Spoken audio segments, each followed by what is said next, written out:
Hello. How you all doing? Good afternoon. Ooh, the slides have disappeared. Slides should come back. I would like. Hello. Well, this is the first of the web content at this year's I/O, and I couldn't get a straight answer from anyone whether there's like a flying start to the web, or if you're like ripping a band-aid off to get from start. I don't know. But all the same, here we are. I'm Paul. I work on the web developer relations team, and I typically talk about performance, and then I sort of take a break and talk about performance. Which is to say, actually, there is a slight difference. What I'd normally do is I'd normally explain how pixels get to the screen, pixel pipelines, how styles work, and layout and stuff. But today I want to talk about building stuff, because that's what we do. We build stuff. But before I get into talking about building stuff, I wanted to explain how it is that I think this talk fits the overall story, the scheme into which it fits. If you've heard us talk about progressive web apps, you'll know that we've mentioned a bunch of things along the way, and if you haven't heard, you will do over the coming few days. And you'll hear about progressive web apps, and you'll hear things about how you need HTTPS for a bunch of features. It's good for users, it's good for you. It's just generally a good thing. And HTTPS unlocks a bunch of stuff, not least of which is push messaging, which is super exciting, great to get your users engaged back into your app and all that kind of stuff. Well, push comes through a service worker, which itself requires HTTPS. And a service worker is going to help you with the offline story. Cool. But there's a bit about the offline story that I don't mind the offline bit, but the bit that really gets to me, the bit I love, is actually what's called the connectivity bit. On my way to work, passed through Europe's busiest train station, according to Wikipedia anyway. It's called Clapham Junction in the United Kingdom. And you would have thought that Clapham Junction, being so busy, would have amazing connectivity. You'd be wrong, because every time I pass through it, my phone says, Paul, I've got 3G. And I say, no, you don't. You're putting up a spinner. This is not good. Service workers help here to help us smooth over some of these cracks. So, progressive web apps, a bunch of stuff, very exciting, and if all goes well, you're going to arrive here. Everything you built is going to be on somebody's home screen. That's a position of privilege. That's a fun place for us to be. It's exciting. We've never been here before. But a closer look at that home screen, I think, reveals an interesting challenge for us. When I look at that and I say, which of these is the progressive web app, or which of these are the native apps? Well, double kill! Pretty obvious, but the other ones, I don't know, it could be one or the other. Now, users never going to say this, double kill! There's an implied message here. That app looks like native. I hope it behaves like it.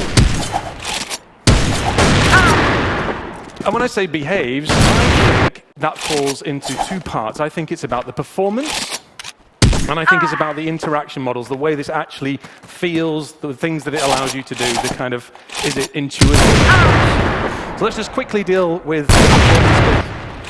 If you've heard me, Paul Irish, Ilya Grigorik, anybody from my team talk about performance in the last year, we've talked in terms of a model called Rail, which is kind of a way to put the user back in the middle of the performance story.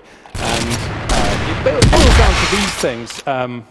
A way to kind of think about how the user is going to interact with your app and what they expect. So, for example, if they tap on the screen, we want to respond to them in under a tenth of a second for an instant. If we have an animation, whether that's scrolling or Double transition kill! from one state to another, we want that at 60 frames a second, and that's 60 milliseconds. Idle is an interesting one. It's about doing non-essential computation work at a time that is convenient, and not interactive.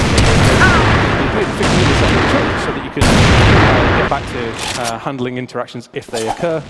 And load is sort of, getting stuff on screen. I think it's what we all expect from the network, or the cache, or what have you. And for the gold standard there, we want to get something up on screen and interactive in under 1 second.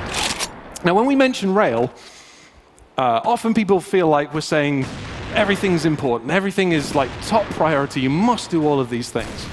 I think reality tells us something different. I think when we look at the advice that we get and the way that things pan out in reality, it looks more like this, I think, for most of us.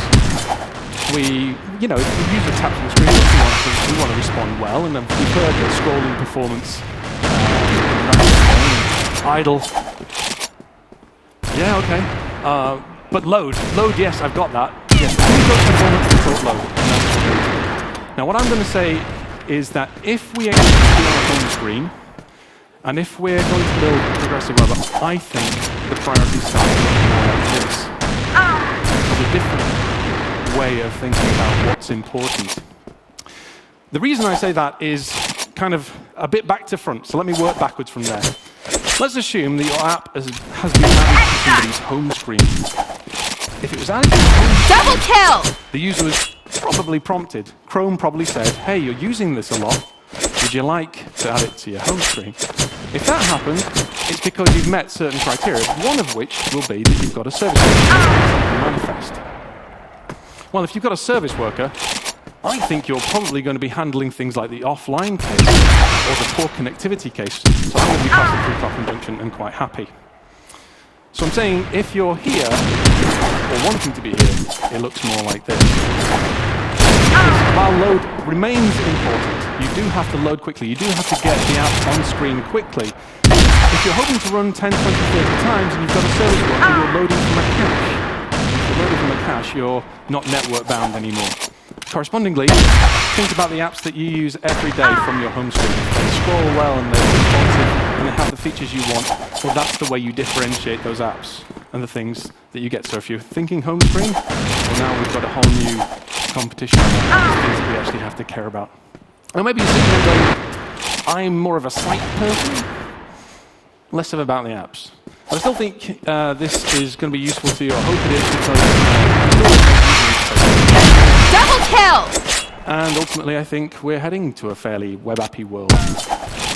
So, with all that said, what I wanted to do is I wanted to step through the building of 3 components, and they range from the kind of fully deterministic, we know where we start and where we end with the animations and the transition, all the way through something that's a little bit more dynamic, all the way to the far end where we have no ideas of exactly what the animation will behave like.